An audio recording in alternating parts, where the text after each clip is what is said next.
Battlefield Earth, based on a book by the ever more infamous L. Ron Hubbard, is a movie starring that guy who looks familiar, and takes place 1,000 years into the future, after aliens have enslaved the human race. Look, I'll be honest, the two main reasons to see this movie, because it's got John Travolta and Forrest Whitaker in it as 9-foot-tall aliens.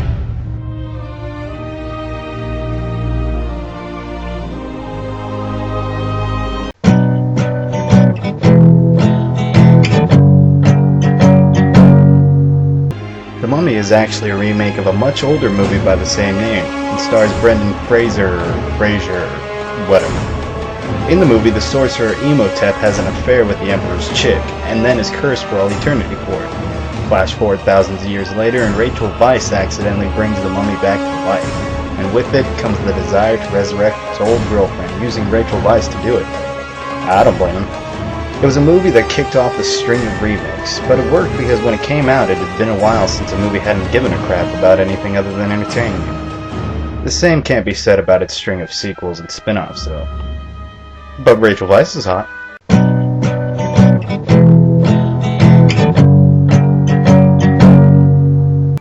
Bill and Ted's Excellent Adventure. It's a live-action cartoon, starring Alex Winter from Lost Boys and this other guy that never did anything else. The movie is about two dudes in a garage band who need to pass their history final. So George Carlin comes from the future and gives them a phone booth that lets them go through time, which they use to meet and kidnap historical figures with. Everything about this movie is colorful. The sets, the costumes, which made it a really great transition from the 80s to the 90s. It also has a most excellent sequel, but I think the original is just that much better.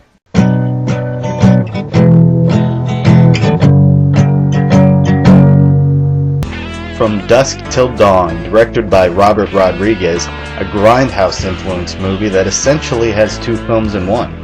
The movie is about George Clooney and Quentin Tarantino, two brothers fleeing from the law who run into Harvey Keitel and his family and force them to smuggle them into Mexico. Once there, the movie changes and takes on a completely different atmosphere altogether. It's a movie that grounds itself in reality at first, and then hits you with a number of larger-than-life characters. And while the entire movie is well worth the watch, at times I can shut it off right after that notorious Selma Hayek dance scene.